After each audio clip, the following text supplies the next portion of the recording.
Rachel Bell, and this is Your Last Meal, the show where celebrities share stories about the foods they love most, and we dig into the history, culture, and science of those meals with experts from around the world. Today on the program, Ron Upshaw and Don O'Neill, otherwise known as Ron and Don. Oh, good afternoon, Seattle and Tacoma and Olympia and all our friends that live in Cedro-Woolley. We got friends in Cedro-Woolley. I have zero friends in Cedro-Woolley. Ron and Don are longtime radio partners who spent decades moving around the country together, hosting all kinds of big market radio shows. They have since moved on to a new profession, but they are still working together and have been working together doing all different kinds of jobs since they were teenagers. What keeps two people working together for 40 years? We will discuss. Now, Ron and Don might be unfamiliar to some of you, but a lot of you first heard me on The Ron and Don Show, an afternoon drive news radio talk show that was on KIRO Radio in Seattle for 15 years. And I was a part of their show for nearly a decade. Today on the show, I chat with a 25-year-old guy from Traverse City, Michigan, who is trying to reclaim his hometown's lost Guinness World Record by making the world's largest cherry pie. And could you make it through a 50-course dinner? We'll talk about the pros and cons of fancy tasting menus. All of that is coming up later in the show. But first, my conversation with Ron and Don. Your story, I feel like, should be in the Wall Street Journal. It is so rare to have a pair of people who work together for decades, but in different fields. Like, it's one thing that, okay, we've been radio partners and we've moved from state to state, but can you start from the beginning, how you know each other, and then go through every job that you have worked at together through the past however many years? Okay, so I was in second grade with Don's little sister, Colleen, and he was simultaneously in fifth grade with my big sister, Leslie. So we'd known each other since I was in the second grade, Don was in the fifth grade. All the things we've done together. So we worked at a youth group together. How old were you then? I would have been 15. Yeah. And then Ron and I had a band, and he thought he was Bono. We did that. Our band has not played in a while, which is good. Very good. We're not booked much. We clean carpets together. We would meet in the middle of the night and throw newspapers together. We had a car dealership together. And then I called Ron one day and I just said, I hate selling cars. I was in my 20s. My mother had just been diagnosed with breast cancer. She sent me a letter I'd written myself when I was in sixth grade. I want to wake up a city. I want to talk about the Chicago Bears. I want to be on the radio. I want to make people laugh. I want to make people give, and I want to make people cry. And so I called Ron and I said, you know what? It's time to be Larry Lujak on WMAQ in Chicago. He's the only one that believed in it. But we finally found Tom Lee over at KJRAM, mid-90s. That's in Seattle. He said, I don't have anything for you. And then he called me up. He said, I will let you guys do a segment on a Saturday night, which is throwaway garbage radio, from midnight to 3 in the morning, just so you have a tape that you can go out and shop. So we did that. Phone lines at midnight were ringing. The next thing you know, we had the number one show on midnight to 3 a.m. weekends, Saturday and Sunday. Yeah, so Don and I would work for $33 a show. That's right. So you went from KJR in Seattle, then you went and did Raiders Radio in San Francisco. And then where did you go from there? Then we went to Phoenix. We were doing 104.7 KZZP, Arizona's hit music channel. Ron, Don, and Jackie West, everybody. We talked just like this, and I bet you did too back in the day. Yes, I did. You were in Sacramento on the B. Were you on the B? No, that was the newspaper I was on, KFBK with Kitty O'Neill. Is that right? Yes. Coming up next, we got some Enrique Iglesias and your chance to win Britney Spears tickets. Yeah. I used to do 80s, 90s, and today. 95 won the mix in Chico. We did. So we were in Phoenix for a while until our program director was arrested for dealing cocaine. Oh. Out of his office. Is that the MyPillow guy? Then we went to Dallas. And we were on the Cowboy Radio Network. The Cowboy Radio Network, and Howard Stern was on that station. After Dallas, we came back to Seattle for a hot second. Seattle, we were on the buzz. Then we went to Grand Rapids. Then we were syndicated. We're in New Orleans. A little storm happens. New Orleans back to Seattle, and here we are. Ron and Don left radio in 2018 and now co-host a podcast called Ron and Don Radio. They are also now real estate agents. But of course, they are still working as a team. Completely different work. Why do you stay together? Like, why does this? I mean, it's interesting though. I know. It is like, it's one thing to stay together as like a radio duo, but like you're selling cars, you're selling houses. Like, I think for most people that is unusual. Yeah. It is unusual. Well, when the radio show ended, we sort of processed losing our career in different ways. And so there was a moment where we said, well, we kind of left on top. Like, maybe that's it. We had a good run. We did what we set out as two punk kids that had no idea what they were doing. We wanted to be on the radio. We did it, had great ratings, and we had a blast. So like, maybe that's it. This is the end of the road. And we were fine with that. We were like, okay, cool. When I got my afternoons back, I could go pick up my son. I could engage with being a parent. I'm like, I don't want to give this time up because somebody else is raising my child. We love real estate. And I think for Ron and I understand his gifts, talents, and abilities, and they aren't mine. And I think he understands mine as well. So it really is the yin and a yang. We are better together, and we love each other. I mean, I love that guy, and he loves me, and we'll be here loving on each other, I think, until it's all said and done. I practice his eulogy all the time. I have a shovel downstairs, and I practice dumping dirt on his head. He's going to be the one to go first, and I practice all my friends' eulogies. I actually do. On a trail run, I think of all the things I'm going to say about my friends at their funeral because they're all going first. So, and I have a lot of great things I'm going to say at your funeral, Rachel, just Thank so you know. you. I don't want any dirt on my head, though. Okay? That's right. You want to be in a body farm. I remember I do. I want to be composted. Yeah. Yeah, I do. Don't spend any money on a box. I don't want to be burned. So was there ever a moment that you thought, well, maybe we'll go off on our own? Or was it assumed that whatever we do next, we're going to do it as a team? No, we had that discussion. We had the discussion of going on their own. It was a huge undertaking to completely change careers, learn a new skill set, basically get a master's degree in real estate contract law. I'm a managing broker now. Later in the show, we'll tell you how I ended up on Ron and Don's radio show. But since Don brought up eulogies, let's get to his last meal. Okay, Don, what would your last meal be? Yeah, well, for me, I'm nostalgic, and I like simple things, so I'm not as complicated as Ron. And my last meal reminds me of when I was 16 years old, had a paper route. Ron and I would meet in the middle of the night. Just in the middle of the night, I always got really hungry. So I used to go on this Circle K in Albuquerque, New Mexico, where they would leave our papers.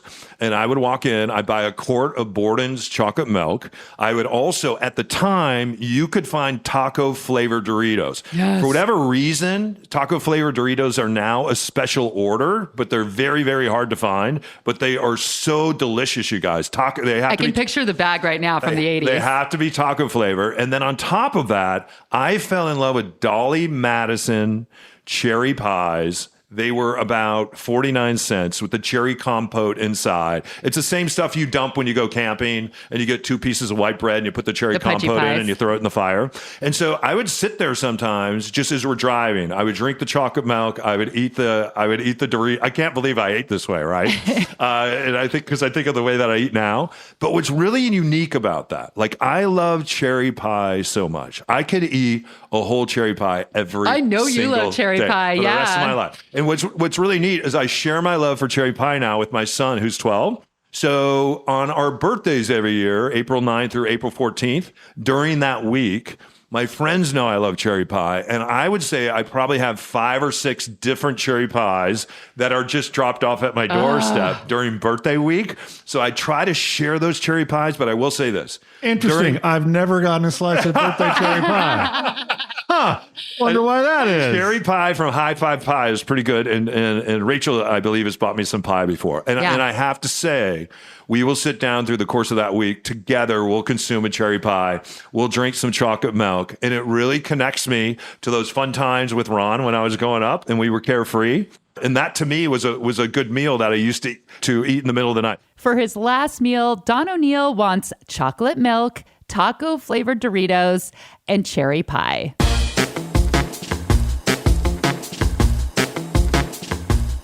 Chocolate milk originated in Jamaica. Jamaicans have been mixing chocolate shavings, milk, and cinnamon together for centuries. Even Christopher Columbus made note of it when he landed in Jamaica in the late 1400s. Taco-flavored Doritos were created in 1967, years before Doritos were coated with nacho cheese dust. The taco flavor was the second variety of Doritos on the market, the first being plain tortilla chips. But today, we're going to go deep on cherry pie. In 1990, a tiny town in British Columbia baked the world's largest cherry pie, stealing the Guinness World Record away from Traverse City, Michigan. But 33 years later, they want to win it back. We'll talk about the world's largest cherry pie on the other side of this quick break.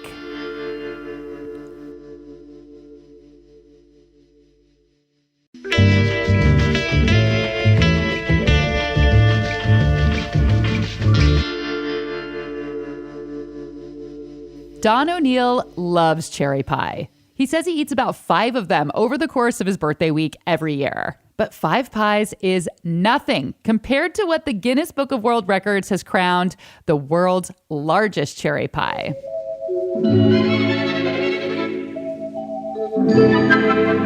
The world's largest cherry pie weighed in at 39,683 pounds and was built and baked in the small town of Oliver, British Columbia, Canada. That was in 1990, which coincidentally is the same year that Warrant's hit song Cherry Pie came out. I happen to know this because I had Warrant guitarist Joey Allen on another Cherry Pie episode featuring actor Jenny Slate. I'm not necessarily a cherry pie fan, and the reason why is because somebody at Columbia had the great idea to do cherry pie eating contests at every show.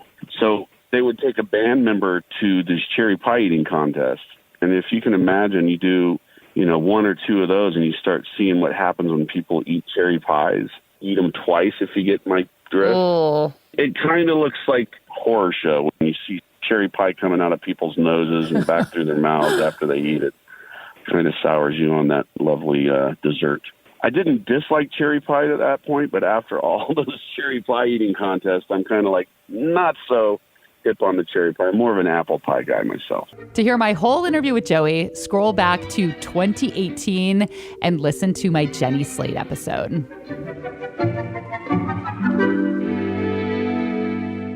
Okay, but back to the Guinness World Record. The original cherry pie record was set in 1976 in Charlevoix, Michigan.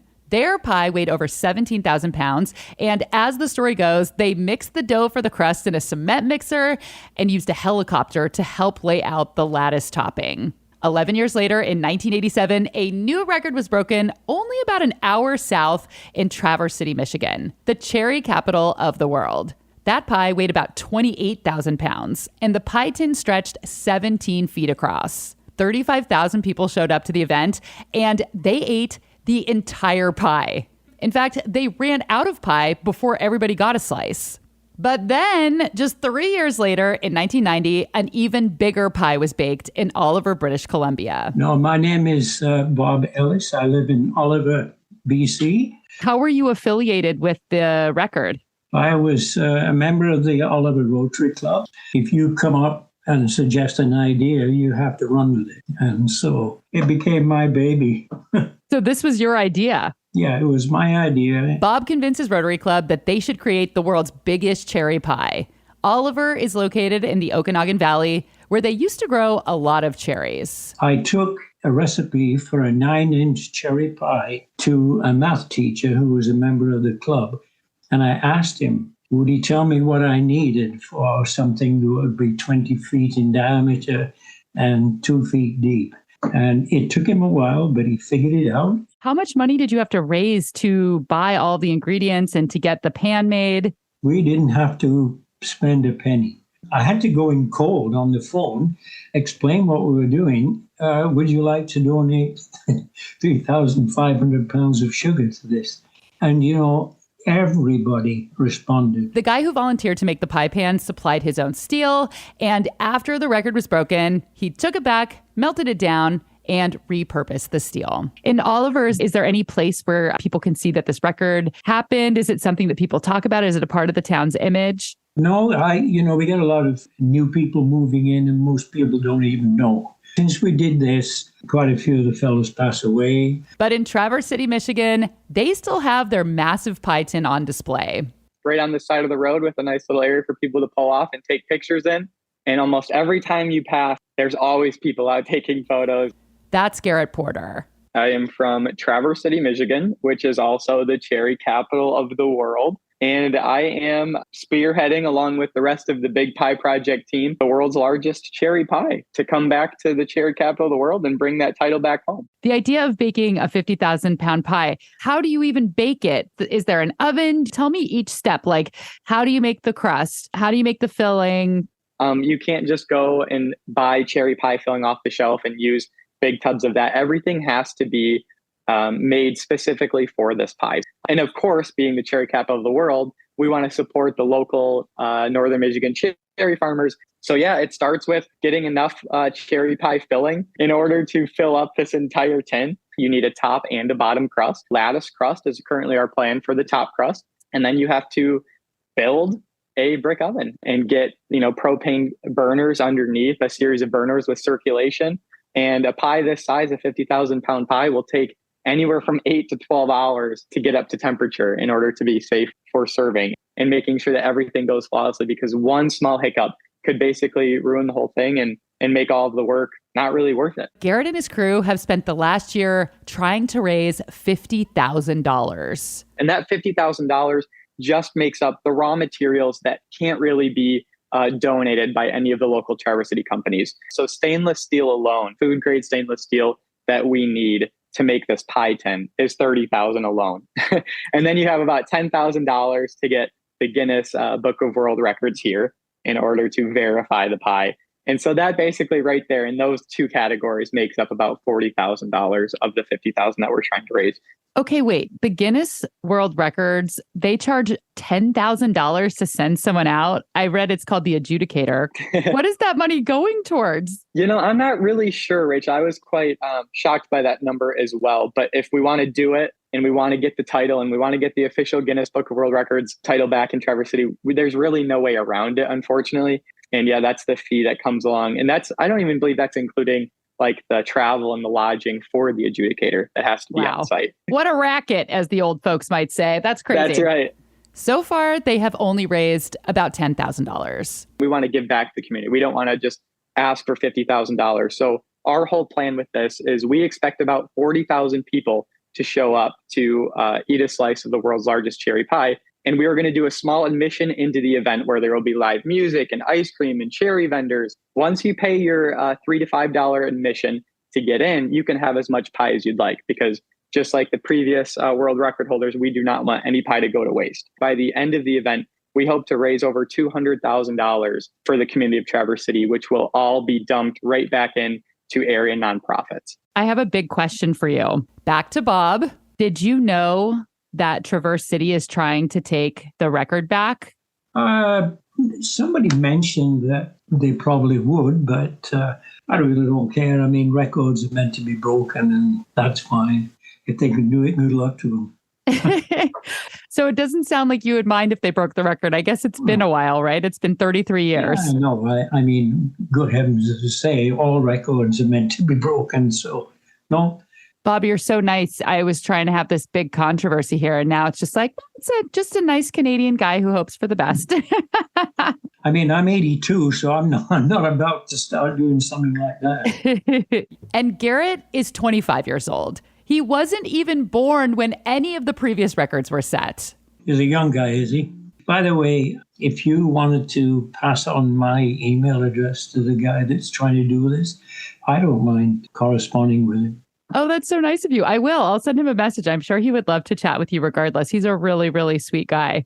That's good. And the last question is the most basic and kind of dumb, but what is your opinion of cherry pie? I feel like it's a little bit of a controversial pie. Some people kind of love it or hate it.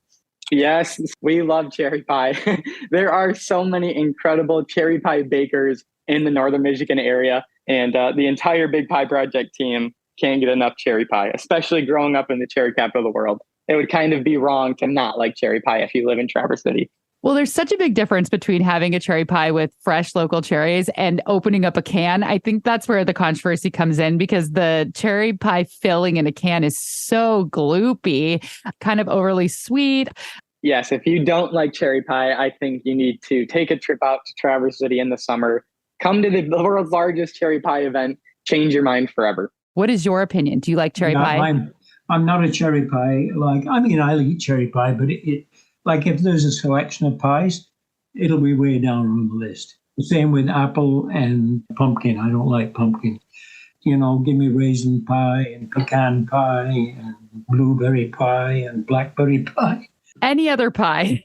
Any other pie. Yeah. I've never heard of a raisin pie before. Is that something that's traditional? I don't know about traditional, but if you look online, there's recipes for raisin pies. Will Bob commission the world's largest raisin pie? Only time will tell. But for now, if you'd like to donate to Traverse City's Cherry Pie Fund, you can find a link in the show notes. We'll be back after the break with Ron Upshaw's Last Meal.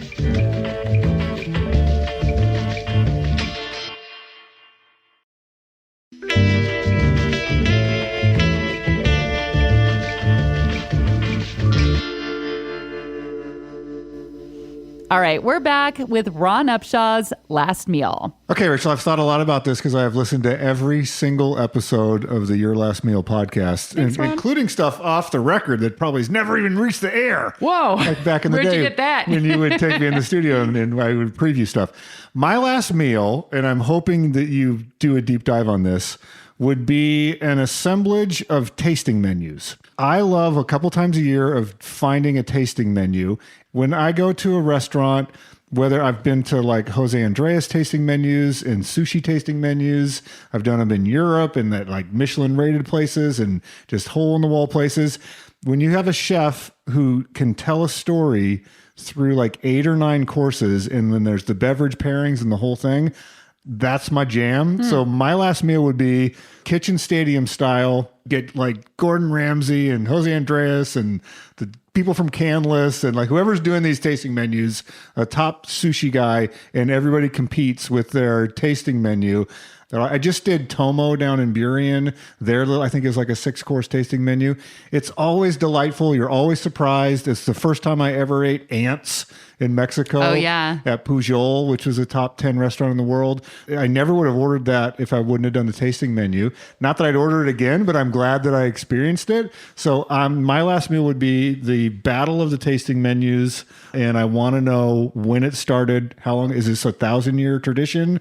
Has it just started? Like, I have no idea who invented the tasting menu. So when you say the battle, do you want to eat the winning tasting menu or you want to eat all of them? Since it's my last meal, like it'll be a week-long event of me eating one tasting menu after the next, and then I will proclaim who the greatest tasting menu in the world is. I think this says a lot about your personality because I like a lot of control over what I'm eating, not because I'm picky at all. I just really like I want to have this and I'm going to read this. A tasting menu is you're basically letting the chef prepare and you're not ordering off the menu, really. So this is the thing I've talked about of why I love food so much is in this sort of arena with the tasting menus. It's the only thing I can think of, and maybe there's one that I can't think of, where you can go experience a world-class person at their profession, like that's been independently judged as world-class for a couple $100. Like I couldn't show up at the NFL and go, hey, I want to take a couple passes from the QB. Here's $200. They're like, get the hell out of here. Like I can't go to the airport and be like, yeah, I'd like to fly with the best test pilot. Here's a couple $100. But with the food thing, you can be like, this is rated the best restaurant in the world. I can attend there and partake. And like the one I just did a tasting menu down in the Bay Area, I'm interacting with the chef. Like he's telling me what he's doing. He's showing me what he's doing. I asked him about what temperature did you do that at? And like he was engaging with us. There's nowhere else you can do that. What was your favorite tasting menu? Can you name some specific dishes? Jose Andres did a tasting menu in one of his Las Vegas properties that was treating the same ingredients in a Spanish way and a Chinese way. So it's called China Poblano. Wow. And you did cocktails as well. So he would say, first course is pork. So here's the treatment in Chinese food. Here's the treatment in Spanish food. Here are 2 cocktails. And then they'd go, course number 2 is a dumpling style dish. Here's how they do it in Spain. And so you went through the whole tasting menu. I think it was a total of 10 dishes. So 5 of each. And it was phenomenal. My second favorite one was Pujol in Mexico City. It was, I think at the time, ranked 7th in the world. And it was phenomenal. Like it was an expression of Mesoamerican food. So of like the food before the Spaniards came to Mexico City. And so you had the ant dish with the corn, and it was really well done, really elegant, great beverages, great pairings. And it really told a story of like, wow, this is all food that happened before the Spanish arrived in Mexico. Yeah. So I've had about 150 people on the show, and people who are quite famous make a lot of money. You have the fanciest last meal of anybody. He does? Yes. No one has ever wanted a fancy meal like that. People are always like, I want my mother's, bread and butter, like just a humble memory. And Ron's like, no, I want a $300 tasting menu with gold on it. Yeah. You're darn right. I have to say, we went to a Michelin star restaurant with your brother, and we were overseas. In Paris. It was actually the Bib Gourmand, so one step below. And it was Michelin star. interesting because his brother and I, we hated it. We didn't understand it when it was a Michelin restaurant. And we were just like, hey, this porridge we're having or whatever, let's just go get some pizza and drink some beers. But I have to say, the experience of going there and watching Ron engage in that, it's really fun to watch. It's really unique to watch. To see him not only explore other countries, but other menus, other dishes, other cultures, and then want to share that with people. Like he's really passionate about it. That was really cool to watch. But what did you hate about that experience in the food?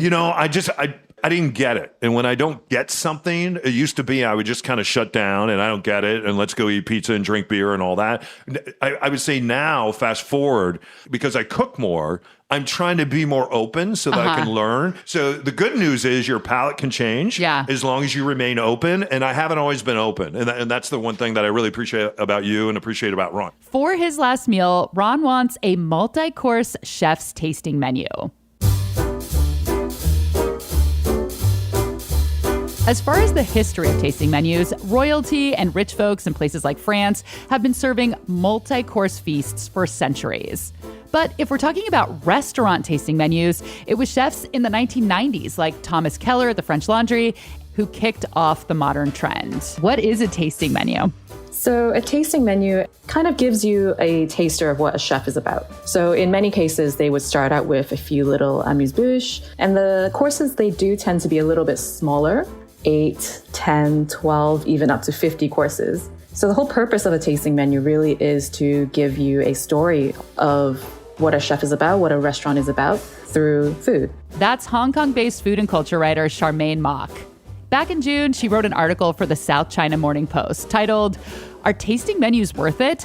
Not the ones that run for hours on end and make you feel as if you've been taken hostage." And there are lots of articles like these online. Food writers complaining that tasting menus have gotten way too long, that servers' explanations of the dishes are way too detailed. Charmaine says a short tasting menu can be great. If you go to a nice restaurant, sometimes you don't really know what you want. And actually, from a chef's point of view, a tasting menu is perfect. They can control exactly what they're making. There's no choice given to the diner, but it also gives the diner the chance to really just sit back, relax, and not really think about anything. Because I don't know about you, but I sometimes just get decision fatigue. So this really was a nice format to have. But you kind of see the tasting menu evolving. It becomes lengthier, it becomes more complicated. The number of courses just balloons from 6 to 8, which I think is a reasonable number, to like the 50s. You have El Bulli, who was famous for creating incredibly long tasting menus. And their definition of a course may be just one bite, but still you're going to have like a 50, 60 course meal. So I think people really started to realize then that, well, at what point does a tasting menu serve its purpose? A menu that can be enjoyed, that can tell a chef's story. And then now it's become, am I just eating a chef's ego? It's kind of like when you have someone who's talking too much and you're like, please stop, keep the story short. I don't need to hear any more. You have shown me exactly what you're about. So is one of the problems that you don't know how long it's going to last? Because, I mean, many people could argue that this is like a very bougie complaint. It's like, oh no, my $300 dinner, I'm so upset because it took so long. Like, there's worse problems. You didn't have to go. You could have gone anywhere to eat and you chose it. Do people just feel like they don't know what's coming and then they feel trapped? Absolutely. I think that nowadays, some restaurants do warn you, our menu is to be enjoyed within a 2 to 3 hour time frame. You do have that element of you signed up for this. As a food writer, we are very privileged, and it is from a very privileged point of view that I can say, like, I am so tired of tasting menus. It does seem very first world problem. Yeah, I was reading an article about tasting menus, and people were also complaining that, the menu is just so basic. They just add in luxury items like caviar and Wagyu just to bring the price up. And I just thought, oh God, this is the first world thing too, where they're complaining that they're getting caviar and Wagyu. So it's an interesting topic because it really is an elite experience that I don't think most people experience. Yet there are so many articles about tasting menus right now. If you look online, like from this year even. One of the longest tasting menus in the world right now is at Alchemist, a 2 Michelin star restaurant in Copenhagen. It's 50 courses. They call them impressions.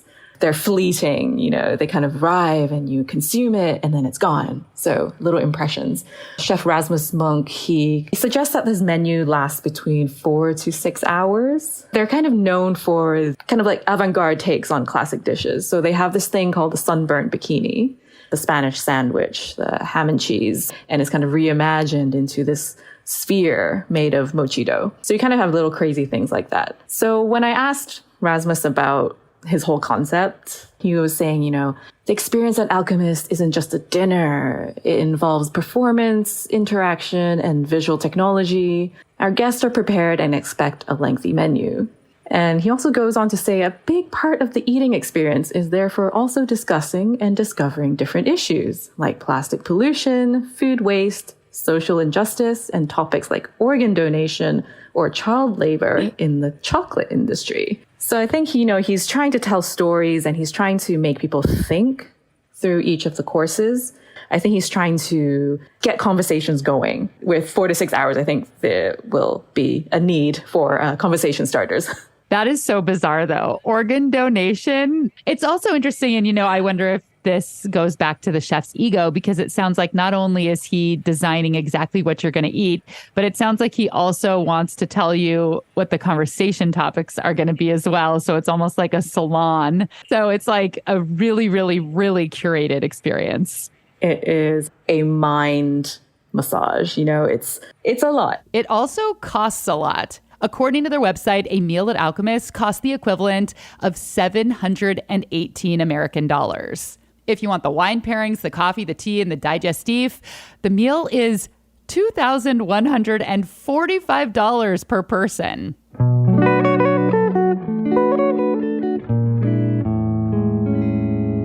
Let's get back to Ron and Dawn. Ron, you've been going on these pizza crawls with your brother. Your brother lives in New Mexico, and you've been meeting up kind of all over the country and a little bit the world. So what started that, and where's all the cities that you've eaten pizza in so far? My brother is a lifelong pizza fanatic, and everybody's always like, oh, I like pizza. He's read every book. He studies the lists when they come out. If you're not into pizza culture, they publish, like everyone has a list. New York Times has a list. A couple years ago, he was making lots of pizzas, had an Uni pizza oven. It's like, I want to go and start visiting these famous cities. And so we've been to New Haven, Connecticut, New York. We've done San Francisco. We just did Seattle and Portland, and you helped us out on the Seattle one. We've done Rome. We did Naples, Italy. We did Pepe and Grane, which is the #1 pizzeria in the world outside of Naples. We have a Chicago-Detroit trip planned.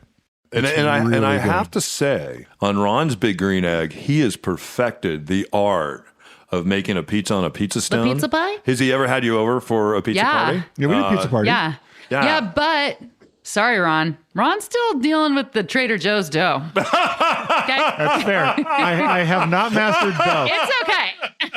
I haven't mastered the dough. Oh, a dough snob. I challenge you, Ron, to move away from the Trader Joe's dough. Yeah, I am a dough snob. Yeah. What's your moisture content? You got to let it sit and ferment for 2 days. You got to get that crumb structure built up. I know. You do a better dough for sure. I know. What dish do you think your son will remember you by? I think for us, it's probably my 12-hour ribs. And a number of years ago, I went and got a big green egg, and I decided what I wanted to do was learn to cook on this thing, right? Because there's a lot of direct cooking, indirect cooking. You can get the big green egg 1,100, 1,200 degrees. So you do something called turbo cooking in the big green egg. So I have to say, I have burned up a lot of good meat in the big green egg over the years. But the one thing that I've gotten really good at, and it starts the night before, and he and I are a part of it, and we will go and we will pick up our ribs at the butcher shop, and then we'll prepare the ribs, and we'll spend some time rubbing lots of mustard on those the night before. I will get the big green egg going probably about 5 a.m. So it's kind of neat to get up and it's dark out and you're basically building a fire in your big green egg. And then as the flame is beginning to settle, you'll put the ribs on, and I roll my ribs probably at about anywhere between 180 and 225. So just really low and slow. And then I know that friends are coming over, right? Or then I know I'm going to feed the neighborhood today, which I do a lot. So when my neighbors smell the big green egg, they'll be like, "Hey, Kevin from next door." Dinner? Right. So then we're anticipating a celebration. Friends and family may be coming over, and my son and I, from the night before to the day that we cook together, I think that'll be a memory that we always have. And I have to say, the ribs. If I was going to make a last meal for you and I was going to do my very best with lots of love and time, it would probably be those ribs. So I think he'll remember that. And then I think also during our birthday week, we always take a trip somewhere. So like we went to New York this year. We went on tour. We had a great time. And you believe it or not, we found some cherry pie while we were in New York as well. Yeah. Let me ask you a question. If you were asked to prepare a last meal for someone, and it's going to be the greatest dish that you make right now, Ron, what would it be? What would you prepare for my last meal or Rachel's last meal? What's your thing? That's so hard. I mean, it's the simplest thing I make, but people love it when I make homemade pozole. Like, it's a very straightforward dish from New Mexico. It's got hominy and pork. Hominy.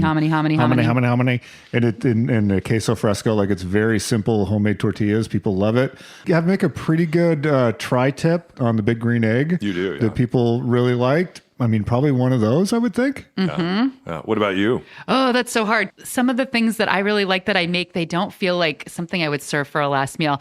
You know, I would probably make a really good grilled cheese sandwich, like the crispiest buttery bread, and like in the old Kraft Singles commercial where you pull it apart and has that big cheese pull. Because I'm like, my mouth right now, I'm like watering just thinking about it. I think everybody loves a grilled cheese, and something like that is just so satisfying. You have like the crunchy and the cheesy. I always feel loved by you when you make matzo ball soup for me. Oh, thanks. That is a good one. It feels like a lot of momentum behind it. You know what I mean? There's a lot of, it's a lot, you're bringing a lot to the figurative table.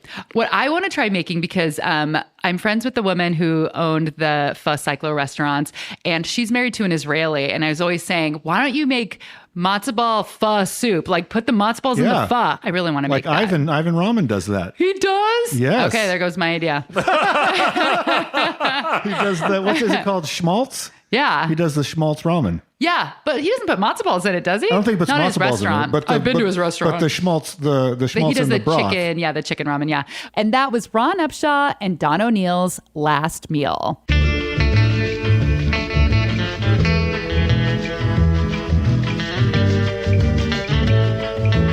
If you stick around after the credits and after the bloopers, you can hear the story of how I found my way onto the Ron and Don show. It involves Tom Cruise, a helicopter, a red carpet, and a Skype call to Japan. You can find Ron and Don Radio on your podcast app or find a link in the show notes, which will also take you to their real estate page. Thanks to Bob Ellis up in Oliver, BC, Canada. People said, well, what did you do with the leftover pie? I had to tell them we got the truck that, pumps out the septic tanks. And they had, what are we going to do with it? It's still 3/4 full. So we just had it pumped out and it went to the dump. Oh, no. Thanks to Garrett Porter in Traverse City, Michigan, Garrett and his brother Dakota started a company called Afterglow when he was only 13 years old and his brother was 16. They make and sell LED lights for snowboards and surfboards so people can ride after dark. And 12 years later, they're still running the company. We did go on Shark Tank last year, season 14, episode 7, and we secured a deal with Robert Herjavec. So we are super fortunate for everything that has come our way for that. It's kind of all tied in with the Big Pie because we know that we wouldn't be here if it wasn't for the amazing support we received from the Traverse City community back when we were so young. Thanks to Charmaine Mock, Deputy Culture Editor for South China Morning Post in Hong Kong. Your Last Meal was created and produced by me and is a product of Cascade Public Media. With special thanks to Maliha Sayed and Sarah Bernard, theme music by Prom Queen. If you like the show, make sure and give us a quick rating on Apple Podcasts. There is a link in the show notes to do that. Make sure you're following along on Instagram. I am Hello Rachel Bell. I just got back from a 2-week van road trip, a hiking trip through the Canadian Rockies and Glacier National Park in Montana. I posted a bunch of pictures of all of the camping meals that I made. So if you're into that kind of thing, check it out. I'm Rachel Bell, and this is Your Last Meal.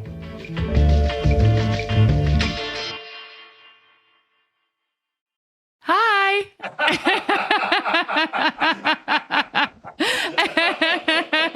We're just taking some pictures while we're talking here. And now, here's the story of how I ended up on The Ron and Don Show. For those of you who don't know, I was a news radio reporter and feature reporter for 20 years. I just left my last radio job in November to focus on this podcast full time. Here is Ron Upshaw to kick off the story. We went into the program managers and the owners of the station. We're like, we need more diversity on our show. We want to include women. We would like to include other viewpoints. Jews, people of color. Like we live in a city that's very progressive and very diverse, and we would like to do that. And so around about that time, you were in the newsroom, but you were doing news stories. And I don't remember what we just had you on to do some story. Do you remember what the first story was? No, okay. I remember so clearly because, I was just a regular reporter, like a hard news reporter. But there was this contest that was put on by Tom Cruise for the Mission Impossible movie that was out at that time. I think this was in 2007 or 2008. And the winner would win a visit from Tom Cruise, would come to your mall, and then you'd get to watch the movie with him. And the person who won this contest is from Aberdeen. So Cairo sent me out to Aberdeen, home of Kurt Cobain. Right. So I get there and I'm in the parking lot and there's hundreds of people. And then there's this red rope. And then there's like this, young dorky guy who won the contest. And very dramatically, a helicopter comes. And that's how Tom Cruise, is like coming down the ladder, like Mission Impossible, to come to this event.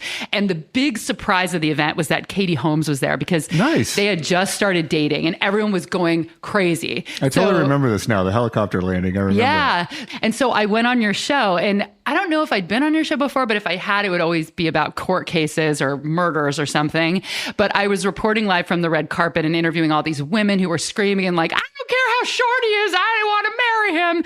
And after we did this really fun segment, you came to me and you went to management and you said, she should be doing more. She has more of a personality than you're letting her have doing. Because remember how I used to talk on the radio? Dumpster fires. I'm Rachel Bell at the dumpster fire.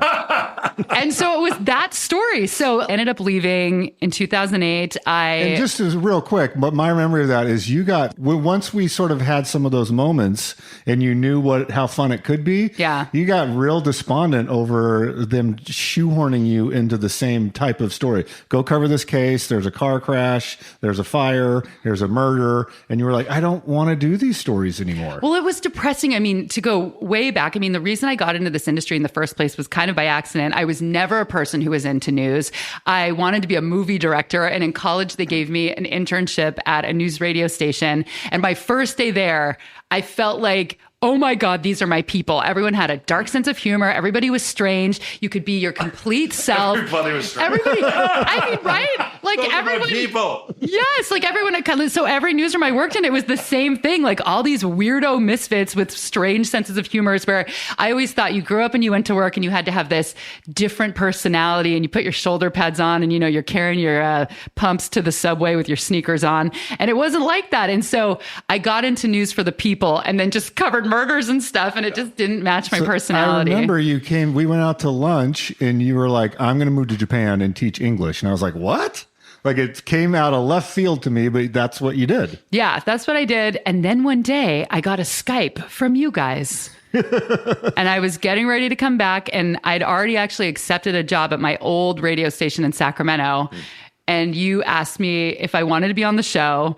And you said, we have a name for it. It's Ring My Bell. We have a song, the Ring My Bell disco song. Right. And I don't know if I said this or I thought it, but I was like, that is so cheesy. Totally. I don't want to do that at all. Well, behind the scenes, and I think this would be interesting to people, is Dawn and I kind of had to put our foot down on the role because, again, we went into management and we're like, we want Rachel Bell on our show, and she's just going to be on our show. And they were like, no. And then when we looked at the numbers, they said there just weren't a lot of women listening to this radio show. And what Ron and I learned through doing rock radio, top 40 radio, even sports radio, if you provide kind of an on-ramp for women to participate in the show, if they can hear other women's voices, not only do they feel included, but men want to hear the voices of other women as well.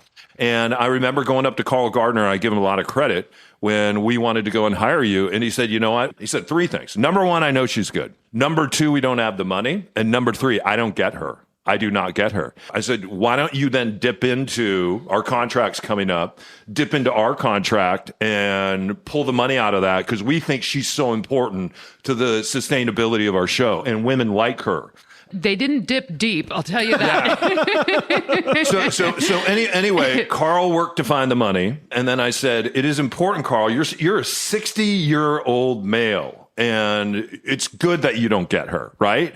And he looked at me and he goes, you know what? You're right. What was your relationship with him after that? Because he became a fan of yours, even though he didn't get you and it took some time. But when he left the radio show, he was very enamored by your talent. He really was. You know what's funny about that is, I think he's retired now. He's retired, yeah. And he comments on a lot of my Instagram posts and writes the cutest things. And he sends me private messages and he writes, love you, and things like that. That's and it's so sweet. And I actually haven't spoken to him in years, but he was a really good guy.